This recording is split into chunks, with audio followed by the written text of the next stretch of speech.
कि भारत हिंदू राष्ट्र था, भारत हिंदू राष्ट्र है और भारत हिंदू राष्ट्र रहेगा। कि नींव रख देना और बना लेने में बहुत फर्क है। तो उसे बनने से पहले ही उखाड़ के फेंक दिया जाएगा। एक ही बात है, कायदे में रहोगे तो फायदे में रहोगे। तो जिसकी जैसी बीमारी उसका वैसा इलाज। आप बात कर रहे हैं कॉरिडोर की, आप बात कर रहे हैं कि कल को जन्मस्थली भी प्रभु श्री कृष्ण की बनेगी जरूर, लेकिन इसी देश में एक हिस्से में मस्जिद भी बन रही है। मुर्शिदाबाद में बाबरी मस्जिद की नींव रख दी गई। आपको क्या लगता है, वक्त का इंतजार वो कर रहे हैं या फिर कह रहे हैं कि वक्त जब आएगा देखा जाएगा, अभी से ही हम हुंकार भर रहे हैं? देखिए, अब ये बात बहुत बढ़िया आपने पूछ ली।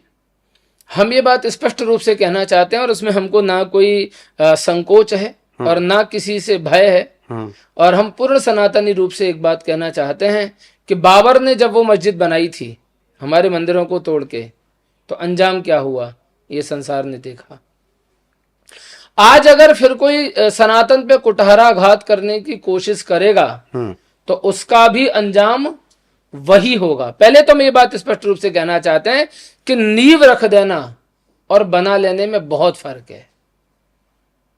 आज नींव रख दी है, जिस दिन बनाएंगे उस दिन उनको पता भी चल जाएगा।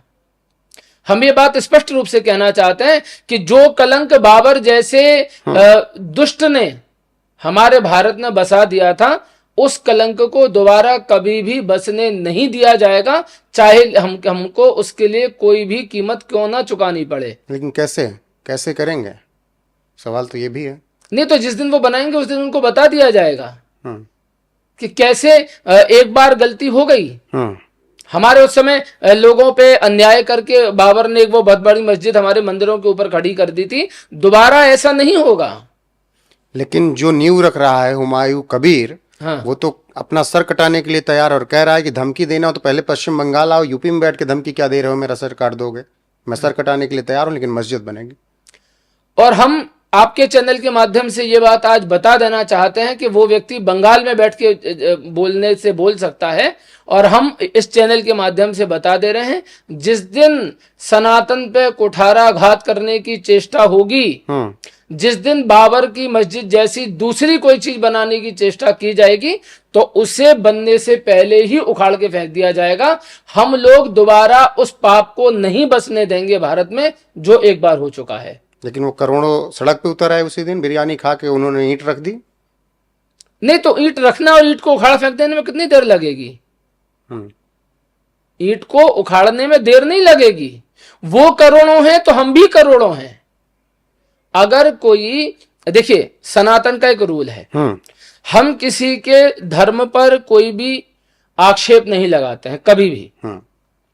हम किसी के धर्म की निंदा नहीं करते हैं, हम किसी के धर्म को नष्ट करने की कोशिश नहीं करते हैं।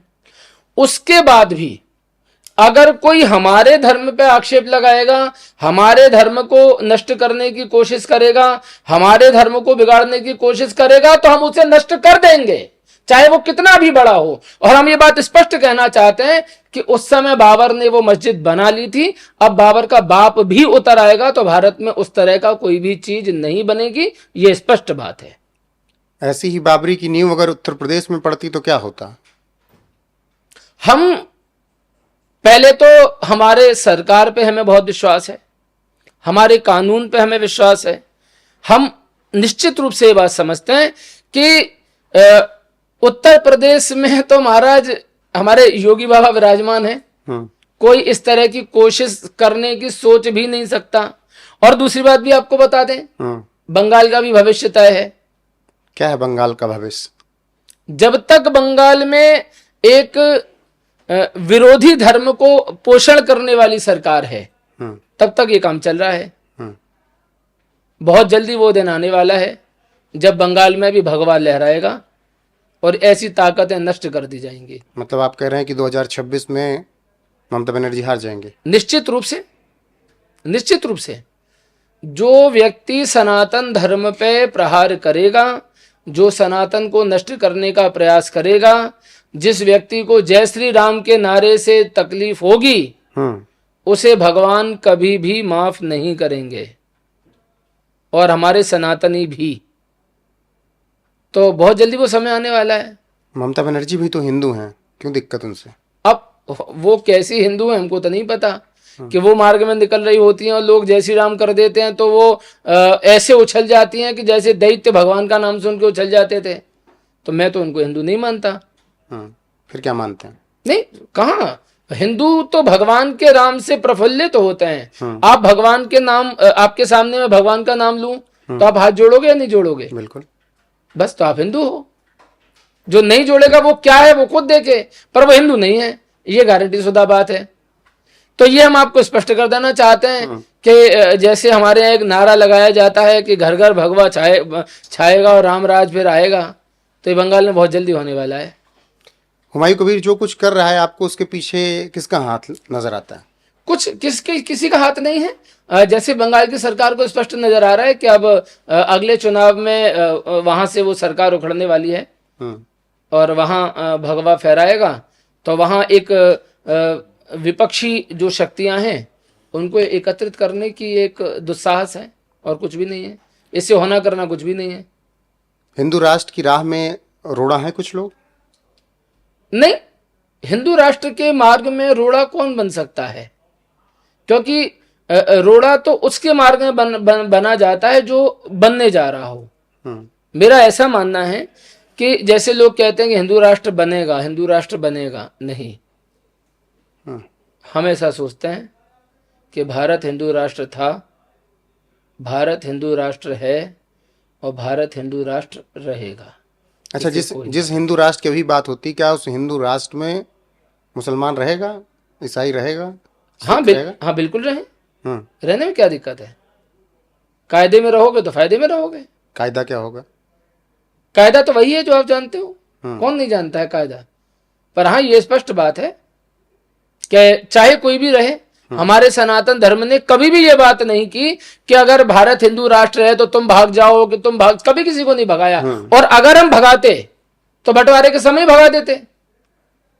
भाई, हिंदुस्तान का बंटवारा धर्म के ही हिसाब से तो हुआ कि जो हिंदू हैं उनका हिंदुस्तान, जो मुस्लिम है उनका पाकिस्तान, यही हुआ ना।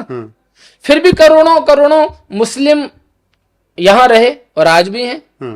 और ऐसे नहीं कि केवल कोई गुलामी करके रह रहे हो या कष्ट में रह रहे हो। मुसलमानों को बड़ी बड़ी चीजें दी गई हैं, और हमारे भारत में तो एक मुस्लिम को राष्ट्रपति तक बना दिया गया। उपराष्ट्रपति नहीं जी, राष्ट्रपति बना दिया गया। अब्दुल कलाम कौन थे? अब्दुल कलाम की बात कर रहे हैं। अब्दुल कलाम मुस्लिम ही थे ना, उनको राष्ट्रपति बना दिया गया। कई जगह से मुस्लिम सांसद हैं, कहीं से विधायक हैं, बड़े बड़े बिजनेस मुस्लिमों के हैं। तो मुस्लिम अलग कहाँ हैं? पर बात वही है। आप कह रहे हैं कि हमारी जनसंख्या ज्यादा थी, फिर भी हमने मुस्लिमों को यहाँ से नहीं भगाया। हाँ, लेकिन मुर्शिदाबाद से आवाज उठती है कि हम अब 40% हो गए हैं, हम अपने हिसाब से चलेंगे। यही तो बीमारी है। ये उन लोगों का वहम है कि हम अपने हिसाब से चलेंगे। हिसाब कुछ नहीं चलेगा साहब। हिसाब तो जो भारत है, भारत के जो रूल हैं उनके हिसाब से ही चलेगा। हम ये कह रहे हैं 40 क्या, तुम 60 होके क्या कर लोगे? एक ही बात है, कायदे में रहोगे तो फायदे में रहोगे, इधर उधर भागने की कोशिश करोगे तो दिक्कत होगी। अगर कायदे में ना रहे तो जिसकी जैसी बीमारी उसका वैसा इलाज। और उस इलाज का डॉक्टर कौन दिखता है फिर आपको? इलाज का डॉक्टर तो आपको दिख रहा है। 370 हटा दी गई, राम मंदिर बनाया, अभी यात्रा शुरू हुई है। आगे आगे देखिए कैसे कैसे पड़ाव आते हैं। इसलिए, और ये बात केवल मुस्लिमों के लिए नहीं है, ये सबके लिए है। कायदे में रहोगे तो फायदे में, सबके लिए है ये। आप कह रहे हैं कि मुस्लिमों के लिए नहीं है, लेकिन मंच से तो कहा जाता है कि अगर इकट्ठा हुए जुमे की नमाज के बाद हुड़दंग किए तो पीटे जाओगे, जैसे पीटे गए थे बरेली में। नहीं तो क्यों नहीं? कुछ गलत तो नहीं है। आप उधम क्यों करोगे? देश में उपद्रव की परमिशन किसी को नहीं है। आप 40% हो जाओगे, 60% हो जाओगे, 80% हो जाओ, उपद्रव आज नहीं कर सकते हो, कल भी नहीं कर पाओगे। क्यों करोगे उपद्रव आप? देश है, तुमको भारत में रखा गया है नहीं तो बंटवारे के समय भेज दिया जाता, नहीं भेजा गया, रखा गया तो एहसान मानो, एहसान मानो कि रखा गया है। योगी आदित्यनाथ कट्टर है? होना चाहिए, निश्चित होना चाहिए। जब तक कोई व्यक्ति अपने धर्म के प्रति कट्टर नहीं होगा तो अपने धर्म की रक्षा कैसे करेगा? अपने धर्म के प्रति नहीं, मुसलमानों को लेकर कट्टर है। भैया सीधी सीधी बात एक आप बताइए कि मैं आपके ऊपर प्रहार करने आऊंगा तो आप मेरे प्रति कट्टर नहीं होंगे? तो हर व्यक्ति को होना चाहिए, मैं भी हूं। और मैं कहता हूं कि सारे हिंदुओं को होना चाहिए। जब वो अपने धर्म के प्रति कट्टर हैं तो हम क्यों ना हो? बिल्कुल होना चाहिए और सही है।